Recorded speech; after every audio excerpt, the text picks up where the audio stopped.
Welcome to Nancy and Nicole, real life, real talk. We're going to run with this random card thing. Come sit with us while we shoot the shit about things that we don't know about each other that Yeah, are fun. I like it.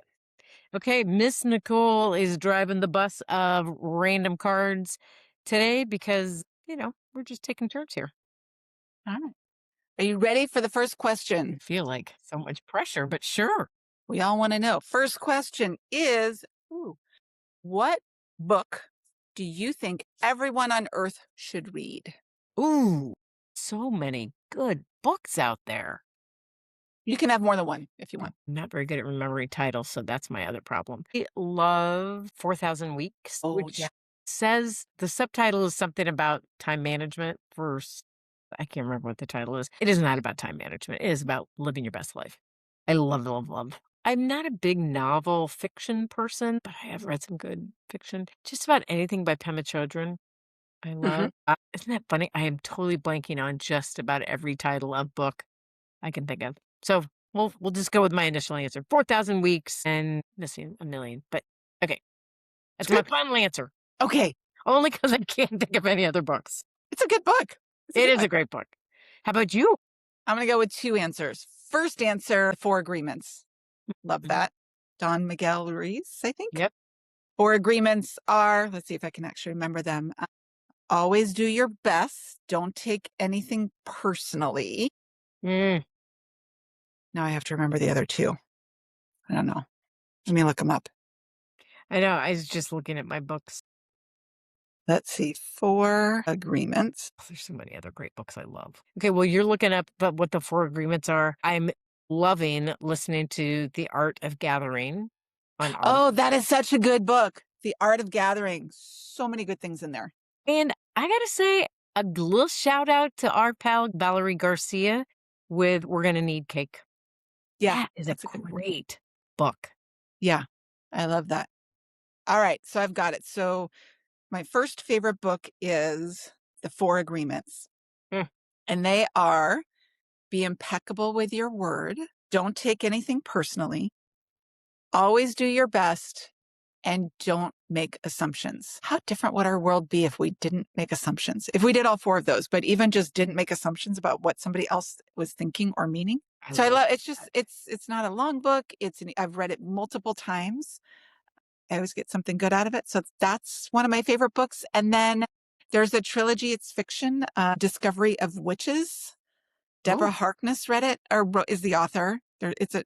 She's written other books, but the first three books are really the core of the series and they're amazing. And it's about a witch and energy and all kinds of things. So of course I'm totally into it. But there was in one of the books, I think anyway, there was something and for the main character who is a witch to get what she wanted and get the help, there was a line in there about you have to give something up. And it was fascinating. Ultimately, what she had to give up was her fear so that she could step into her power and do the things she mm, wanted to do. But I just thought it was such a powerful passage in the book when I read it, because even now when somebody says you have to give something up, I assume I have to give up something near and dear that I love, like I have to give up something good, right? To get what I want. There has to be a sacrifice. trade-off. Yeah. The sacrifice is giving up your fear. And really, don't we all actually want to give that up? But Oh, I anyway, there love was it, that. sometimes the right book, the right phrase at the right time, that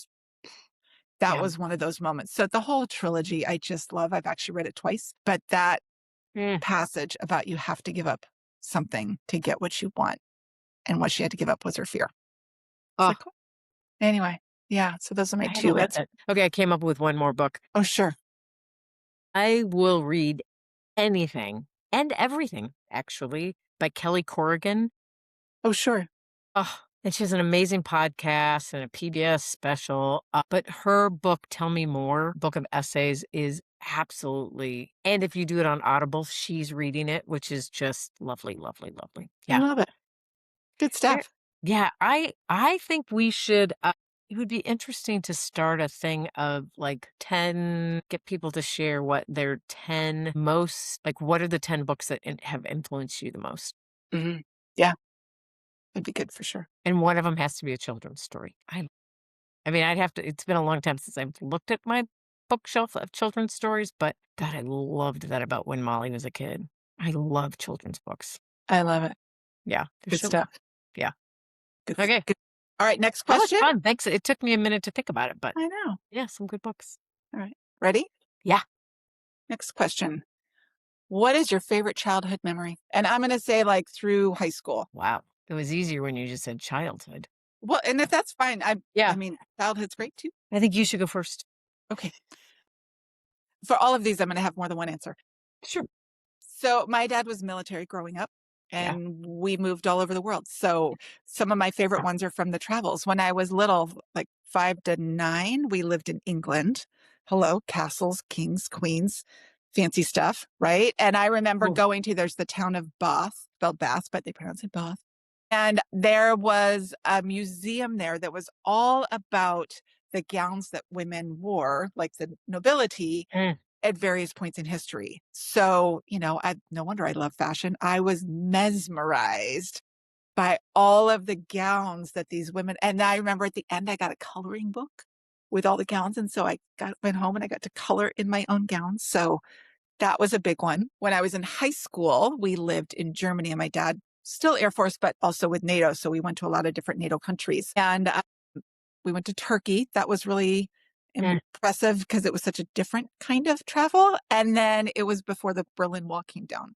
So we actually went to Berlin and went to East Berlin and through Checkpoint Charlie. Yeah, we did that. The whole demilitarized zone. That is a weird thing to go through a demilitarized zone, like wall, lots of guns. And I remember being in East Berlin during the holidays. So in East Berlin, you could get all the same Christmas decorations that you could get in West Berlin, but none of them had any paint on them. It was just like balsa wood because Oh. they didn't have paint, right? That's something extra. And then we went into I was 16 years old, and this tells you a little bit about kind of what I'm into, but we went into the control room where the Russians were that were tracking the wall and all the things. I learned how to say thank you and goodbye in Russian. But my big takeaway, and even in the moment, I knew there was probably a bigger takeaway, but they're these young military guys in uniform, totally clean cut. And I'm like, huh, apparently young guys in uniform look hot in any country. Because I thought the Russian guys were really cute in their uniforms. I'm like, good to know. Americans, Russians. Apparently it's a universal appeal, at least to me. So that was my big takeaway from Checkpoint Charlie and the East and West and the Cold War. Put a guy in uniform and he's Oh still my God, that is hysterical. Yeah. those are There some are of my certainly favorite. a lot of decades in our lives we would not have connected as friends. I have a Checkpoint Charlie story though too. I got stuck in Checkpoint Charlie Oh, geez. for probably a minute, but it scared the crap out of me. I bet. It was the summer after I graduated from high school, and I was part of a group, and we went to Europe, and I was one of the first people. We were coming back from East Berlin. I gave my passport, and they're processing it in the back, and then the next person, and I'm spacing out whatever. And next thing I know, I realize in that waiting room, my entire group is gone, and they haven't given me my passport back, and I don't speak German. It was sitting on a counter. I mean, it wasn't a big deal, but as a 17, 18-year-old with all sorts of, very biased stories in my head about, East Berlin, yeah, it was a little scary for a minute. I was not checking out these soldiers in that Okay. moment, pretty That's sure. fair. But it was the first time not growing up military, though. I do remember being along the wall and, it's totally armed. Everybody's there with their rifles and whatever. And it was the first time I'd ever been in any sort of militarized presence. And Mm, it kind of freaked me out a little bit. interesting. And I was like, wow, is this what it's like to live in all these other parts of the country where military is so present? Yeah. Certainly did not imagine in my lifetime I would live in a world where some of our cities are being occupied by National Guard and ICE and all that other stuff. So, Yeah. yeah. Anyway, what was the card again? Memories? Your favorite Childhood. childhood memories. Okay, that did not count as my favorite childhood memory, Okay. but it was just like there aren't a lot of people I've talked to who have been through Checkpoint Charlie when it was still a checkpoint. So Yeah, that was kind of for fun. sure. Uh, God, favorite childhood memory. This is more kind of a general feeling vibe of childhood. Young childhood was there was woods on both sides of our property when I was in like grade school, and there were a couple of big maple trees, and I built tree houses and stuff. Interestingly enough, I'm pretty sure that tree was not on our property. No Whatever. idea whose property it was. But I just remember climbing up to where there was a platform and just hanging out by myself, That's like, great. after school and just watching the dogs and the birds and probably other people coming and going, and maybe there were times where I sort of ran away up there or was hiding. Mhm. Probably took a book up there because I read a ton as a kid, but there was some piece of freedom and independence about being up in that tree, and my recollection is that it was pretty high up in the tree. It was probably 10 feet or something. No. But, yeah, that was one of my favorite memories. I hadn't thought about that in a long time. That was fun. I love that. That's Yeah, great. yeah. Very fun. You ready for your next question? I'm ready. All right. I don't know, am I ready? So much pressure. Ah, right. What would your go-to dish or what's your go-to dish when you're the one cooking? Nachos, piece of cake. I make a pretty substantial pan of nachos. I only will do it if we got a good avocado, some cherry tomatoes, the right kind of corn salsa from Trader Joe's, all that. I also make a pretty mean breakfast for dinner, like Oh, stir nice. fry up a bunch of veggies, scramble some eggs, goat cheese, good toast. Yeah, those are probably my two go-tos. You can tell cooking's my jam. It's not mine either. Yeah. Yeah. I mean, It's kind of ironic that you would pick this card because I know neither of us. I know that's kind of why I picked it. Yeah, really, I just can't we just get something to go or go out to eat? Like I Yeah. make great reservations. But Peanut butter jelly sandwich. yes, I will say I do like I can make a good bolognese and some homemade pasta, Mm, right? That's not like a go-to dish though. It's not like I just whip that out all the time, especially the bolognese. It takes a couple hours. I am a big baker though. mm. So my go-to is actually to like bake cookies or something like that. That's really more my go-to is Mm, I always tell the boys, I'm like, you know, cooking's not really my thing. I can get you fed. Actually, both of my boys cook. They're better cooks than I am in many ways. I'm like, but I'll bake for you. Anything you want, that is how I show you love. So I bake a lot of cookies, a lot of banana bread, a lot of stuff like that. And that makes me, those are my go-tos. I Yeah. love that. So Yeah. Cooking, not so much. it's not my thing. I don't love it. I like mowing the lawn. Does that count? Do I get some brownie points for that? Sure. Like I your love mowing the go-to. lawn. I do laundry. Yeah. That's my go-to. Like I tell the boys, this is how I do your laundry and I bake you cookies. Yeah. That's how I show you love. I will mow the lawn. Sure, there's some. I'm sure I bring more to the table here. Maybe there's another question we should You move know who on. to hire out. I don't either way. It's all good. I like to say that at this point in my life, my strength is all the phone numbers in my phone. You need somebody, I got somebody for it. I know who to call. Yep. I'm not calling me, but I know who else to call. Okay. If you could wake up tomorrow proficient with one talent, what would it Ooh, be? jazz piano. Really? And Why that? be more in voice to, like, sing with jazz piano, like old standards. Yeah. I have always wanted to learn how to play jazz piano and take Cool. voice lessons to really get back into singing and Well, sing jazz. fun. Mm, Love I had it. probably wanted to do that since I was 20, maybe 15. Good stuff. Could All I? right. Sure. Will I? Probably not. Probably not. No. There are other things I would rather I do. like that though. Why jazz? Why jazz music? Oh, I just love old standards. Frank Sinatra, Yeah. Ella Fitzgerald, Count Basie, Nat King Cole, bring it on all day long. Good stuff. Like, my go-to, was all that stuff and the early years of the Beatles. Well, that's good music. My taste in music sort of ended after that.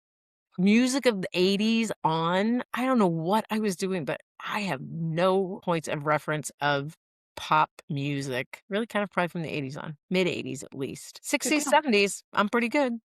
Yeah.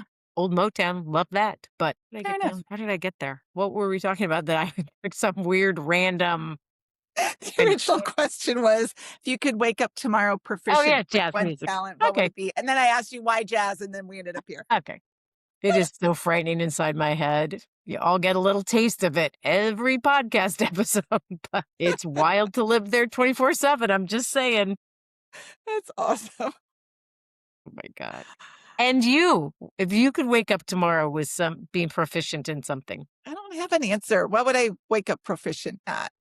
oh my god, I think like 10 things, but that was the obvious one. 10 things for me that I should wake up and be proficient at? Like, I have so many things Here are you all could the learn things how I to do. think you suck at, and you should be proficient. I don't think that's what I said. We did talk Should be about being a true friend was like telling. oh my god. Uh, what do I want to be proficient at if I had one talent? I don't know. I'm running through things in my head. I'm like, "Ooh, do I wanna be, like, psychic?" I actually don't think I wanna know the future. I think I do, but I really don't.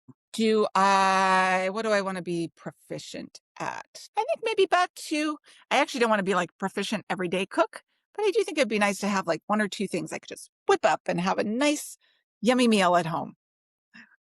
But Maybe you and I should take a cooking class together. let's do that. Can that be code for let's just go out to eat at a nice restaurant? Tell our spouses. We can't tell them we're taking a cooking class because then there would be expectation. Yeah. Alright. I gotta think about this. What do I want my one talent to be? I don't know. Well, it's not like one, like you can have others, but This is true. Maybe I'm making it's yeah. too much pressure. I would love to be proficient at tennis. I'm not sure my Oh, body would like me to be proficient at tennis. Maybe pickleball, but I see too many people getting hurt at pickleball. It frightens me. like big injuries too. I know lots of people that have had cast surgeries. What would it's already a talent I already have.